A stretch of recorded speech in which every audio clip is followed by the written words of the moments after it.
Welcome one and all, this is Dee Christopher and you are watching P3TV. A little bit of a longer show this week, so let's take a look at what's coming up. First up, Josh is going to talk to us about a trick called expansion. Then we've got a Skype interview with my good friend Damien O'Brien. And finally, we've got Adrian Vega performing his new effect, Arrested. Let's take a hop, skip and a jump over to Josh's house and he's going to talk to us about expansion. Josh Birch here, and today I'd like to talk about Expansion by Damian O'Brien and Dave Loosely. So this is how it looks. The card is selected and signed, and you punch a hole in it. You then ask the spectator to stick a coin through the hole without damaging the card. Of course, this is impossible. You are then able to expand that hole to be more than big enough for the coin. With a pop, the hole shrinks back down to size, and the card is shown to be their signed card. It is then handed out for examination. Sometimes visual magic is impractical, or not very fooling in real life. Expansion is not like that. It is a super visual worker that works just as well on screen as it does in a live performance. The gaff is beautiful and comes ready to use right out of the box. The switch for an ungaffed card is easy to do and uses a move that just about any card worker is already familiar with. If you were looking for one of those rare, super visual effects that looks as good live as it does on camera, then you need to check out Expansion by Dave Loosely and Damien O'Brien. So there you have it, a very visual, very versatile trick that's perfect for your live shows as well as your Instagram. It's in stock now at Penguin Magic, so you can get your copy lickety-split. Okay, next up, we've got a Skype interview with my good friend Damien O'Brien, who's just been on the final episode of auditions for Britain's Got Talent. He did really, really well, and he's going to talk to us all about it right now. Hello, Damien O'Brien. How are you, sir? Hello, Dee Christopher. I'm good, bro. How are you? I am very well. So you've had an exciting week this week. You've just performed on the latest episode of Britain's Got Talent, getting 4 yeses and a standing ovation in the theatre. It was a pretty impressive act. If people haven't seen this clip yet, where can they go look for it right now? Because a lot of the magicians watching this aren't in the UK, so they won't have seen the transmission. So best place is actually to go on BGT's YouTube channel. So it's really easy. Just write in Britain's Got Talent on YouTube and just look at the latest uploads. I think it's on like the last 5, because I think they've put up about 5 or 6 of the acts maybe from the weekend on YouTube at the moment. So yeah, that's the best place. Cool. I'll stick a couple of little clips during this just to break it up from just an image of our faces so that they can see what went on. But you performed a really unique take on Kaylan's new effect, which is a really powerful thing. Metal phone, it's amazing. I mean, what was your favourite part of the Britain's Got Talent experience? I mean, a little while ago we spoke to Jamie Raven about his time on Britain's Got Talent in the old web series, and he did really well. You've done your first audition now, hopefully through to the semi-finals after getting the 4 yeses. But what was it like going and doing that versus perhaps when we did Killer Magic, which was a completely different TV experience? Like, this is kind of more live, you know, than what we did. Yeah, so I think the overall experience with BGT has been amazing. My favourite bit of it is obviously definitely going out on that stage, getting that rush. Like it's insane. Like, it's really hard to describe. Like, when you get out there, like on that stage, and you've got 2,000 people just staring at you, waiting. I think the big difference is between, say, BGT and Killer Magic is obviously with Killer Magic was people are going to watch because it's a magic show. You've got to be a fan of magic to want to watch that. Where BGT is, you could be a fan of music, comedy, magic, circus acts, whatever it is, you're going to watch it. Like, so even some people maybe don't really like magic as much, they can appreciate that magic act and sort of see into them. Maybe like you've got that chance to persuade them to think, like, you know what, actually I might watch a bit more magic stuff. So the audience is a lot bigger. You know, it's watched by millions every single week, which is just insane. And obviously, because it's Saturday night prime time, it's one of the really only kind of family shows now over in the UK. There's not many family shows where people will watch together like that with such a big variety. So I think there's such a big difference. As I said, I think with Killer Magic is it was obviously we was able to get very creative, like in the magic sense and all that. But again, it was a show that you're only really going to watch if you've got a interest, I think, in magic. So, but the overall experience of BGT is just phenomenal. Killer. Yeah, I think that's a really good point, that it opens up a much wider audience, and it could potentially draw people towards watching the magic shows that are up on the streaming services, stuff like on Netflix, obviously Justin Willman's show and DMC's show and all of these other things, you know. But yeah, it's interesting, like coming from a background of doing close-up magic and then having to transpose that onto stage, because even though you were performing close-up magic, you have to perform it in a very different way to get that kind of response and for it to make sense in that kind of format. I mean, the balance between getting yourself and your story across, as well as wowing like the audience and the judges, is probably the most difficult thing, especially in just a couple of minutes. Where do you go about starting writing something like that? Like when you're putting together the act, do you just try and find some cool tricks, or are you thinking about everything that goes into it to get your message across, you know? I mean, I think the first thing, obviously, trying to get people to sort of like you and get your story across is obviously first, just be yourself, just be you, smile, enjoy the moment, have fun with it. I mean, if you can't have fun with it, what's the point? With the transitioning over, obviously, as you said, like I'm more close up. So, like I've said it before already in the press and stuff like that, that if you asked me 5 years ago, I would have never have done this show, because I felt like it was more tailored for, you needed to be a stage illusionist or something like that to really get the best impact. And then over the years, we saw guys like Jamie Raven go on the show doing close up, and it comes across really well now, because now you can go down to the judge's desk and do stuff. So it is like, you know, being at a gig and performing close up to people. So, and that's what you kind of try and do. It's almost like, imagine it that you're just performing to 4 normal people. With the trick as well, like obviously, yes, you're doing it to 4 people, but you got to try and make it feel like the whole audience is involved. That's why, like, your look up, your talk, you acknowledge them. Like with that trick, saying, you know, this trick was going to connect to one person in the audience, that's instantly grabbed their attention. I've made the promise at the beginning, but then you deliver at the end that it does connect to one person, which was in this case Simon Cowell. Luckily, I had obviously Russ Stevens, who's worked on the show for years, helping me out with this routine. There was a routine in place beforehand, and we changed it a few weeks notice. Joe Miranda came to us and with Metal Phone and was like, look, I've got this. And we felt like, even though it's such an amazing trick as it is, Metal Phone, so there needs to be something more with it.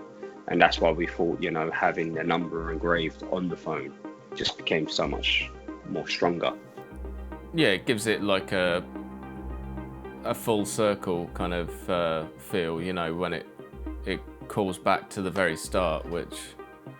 My thing is as well with the tricks and what I wanted to achieve is, I've always said for a long time, like, right, if you go into a gig, like, I'll never do a card trick first or anything. I've always taken something like a personal item, because someone can't switch off.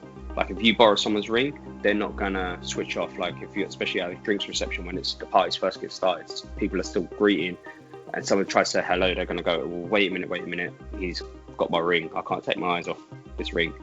And yeah, exactly. It was the same with them. Like when you're asking them to invest personal dates from their lives, they're now invested in the trick, because it's more meaningful to them. So I think the impact is so much stronger when a trick is meaningful. So everything I think if I'm through into the semi-finals and if I get to the finals, you know, every single trick will have a meaning to it. Every single, whether it's people in the audience, people watching at home, they will feel connected in some way to the trick where it feels personal. Yeah, no, I mean, I think it was very funny as well when you asked David Williams for his PIN number and then you asked him for his credit card. It made us laugh at home anyway. Definitely calls back to the geezer. Oh good gosh, the geezer. Yeah. So you've kind of spit quite a lot of advice so far, but if there was one piece of advice that you could give to any magicians that are considering doing Got Talent, either in their country or you know, sometimes casting reaches out to people in different regions to bring them over to the local shows. If somebody's considered going in and doing this particular format or a similar talent show kind of format, what would you say to them? What would be your major advice? Because you know, I mean, you were voted the best act through the app in that episode, and you've had loads of press off the back, like loads of views, more than most of the other people. So obviously you did something right. What would you say to a magician looking to go and get that kind of exposure? I think if you're going to do it, make sure it's something you know you can do well. Don't you know, go in and do something that you don't feel confident doing. Right, my thing, it went down to bare minimal sleight of hand, if we look at it that way, because I had this theory that you never know what could happen on the day. Your hands could betray you, your nerves even. You know, you think you could do say a top change or, you know, classic pass every day of the week, fine, and it'd be that one moment because you've got that little bit of shake in your hands, you mess it up. So why? And you obviously, it's the camera angles as well, nightmare, which, you know, it's those little things. So all these things can change. So I would say do something where you haven't got to put loads and loads of technical moves into, but you can do really, really well, and something that really shows who you are as a person. Because, you know, yes, there's the actor and there's maybe the performer, but let people get to know you as a person too, because seeing you're human, they can relate to it more. But I think as well, it's just try and do something what they haven't seen. Like, people forget, like, obviously there's like hundreds of auditions which are never shown on TV. And even with Jasper, David says, we've seen this trick so many times, but we like the way you presented it. So obviously, if you're going to do something which has already been seen on BGT, do it in such a fun way that they're going to really laugh, or it's just going to blow them away. And I always think, do try and go in there with something new, something they haven't seen before. You know, as much as I like the water tank, I think it's been done to death, like people coming out of a water tank. Would I really go on for card trick? Probably not, because they've openly said, like, you know, we've seen enough card tricks. They've said that a few times. So I think you have to go on something really fresh, really unique. And again, something that just suits your style. Don't do something that if you've never done a stage illusion, don't go on there and do a stage illusion. Like, why? Yeah. It's like I've told people this with the Magic Circle, and they're like, oh, you know, what should I do for my exam? And I'm like, just do what you're good at. Do what, you know, feels comfortable. Something you've done a million times. Like, right, had I done metal phone a million times? No. But I was confident in using it. Like, I was like, okay, this is cool. Yeah, I mean, you'd done Industrial Revolution and stuff like that, which is the same kind of...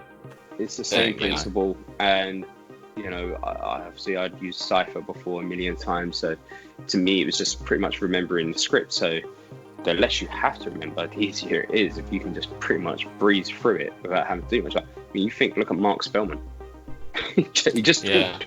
He didn't have to do anything, he just talked, which is easy. Or he didn't even talk, it was pre-recorded. He just stood there and gestured. Yeah. And it was great. It was like a superb. I think that sort of really encompasses what's important with something like that, is you really need to think about what you're doing, you know?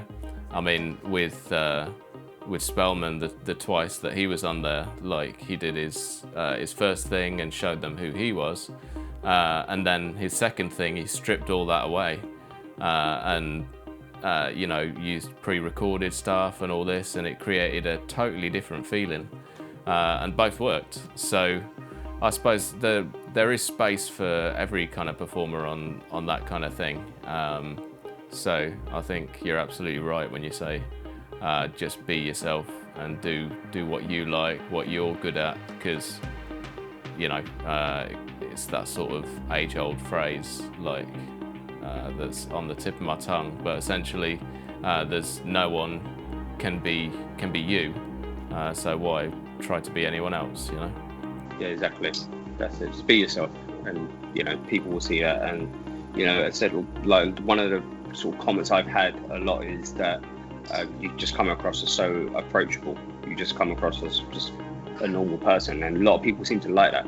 You know, they want to see the guy you think you are. Could have a drink with them in a pub, or like, you know, you feel like I could walk up to them in the street and say hi and not be intimidated by them on stuff. Like, you know, we can all sense ego when it's on those sort of shows, and that it comes across more than people realise. So again, just go out there, have fun, be yourself, and don't you know, be what you're not. Big thanks to Damien for taking time out of his busy press schedule to join us and have a little chat about his experiences. We're going to do some more interviews with some people off Britain's Got Talent and America's Got Talent, which are both running simultaneously at the moment. So look out for those on our YouTube channel. So I saw a few people looking for a full performance of this effect. I thought today's show would be the ideal place to put a full running performance so that you can check it out. It's a really great effect, really nice gimmicks, and Adrian is a fantastic performer and teacher. So let's take a look now at Arrested by Adrian Vega. With the deck and with something else, with a prediction, okay? I have a prediction here. You know what is a prediction, right? Yes. A prediction is not a box, so we submit the box, and we will... Can you help me? Can you help me from there? Yeah? Paul, do you speak English, Paul? Yeah. Okay, Paul. Paul, I deal card like that. I'm Spanish. You tell me stop whenever you want, like a para. Stop. Here, take one card, take another card for you that you didn't before. Remember the card. Look at the card. Look at the card. Remember. Will you remember the card? Yeah. Can I trust on you? Yeah. Oh yeah, he understands because my English. Do you remember the card? I remember the card. Hey, keep there because I don't care your card because I have a prediction. Only one card here, no more card, right? Can you touch? No more card? Touch it. Don't worry, there's more card. But there is only one prediction and it's exactly, look here, it's exactly the Joker that works for every card. You got it. Maybe you don't like it. But this is not only a prediction, this is something more special. This is this. Look, don't blink. Only I have to fold like that because I will try to find your cards with hand scuff. You know hand scuff? Yeah? So I will try to create hand scuff with this card. Why? Because I am magician, but I am from Spain and we don't have money. So I have to create with this card. Imagine that I have a hole here. Look, if I have a hole, for you, you are lucky, you have the face, enjoy the present. And only doing another hole here, like this, I can create, look, for you, I can create, look, one amazing hand scuff. Amazing. Maybe the magic no, but I am original. So in this condition, I will try to find your cards. Can you put your card inside to the deck?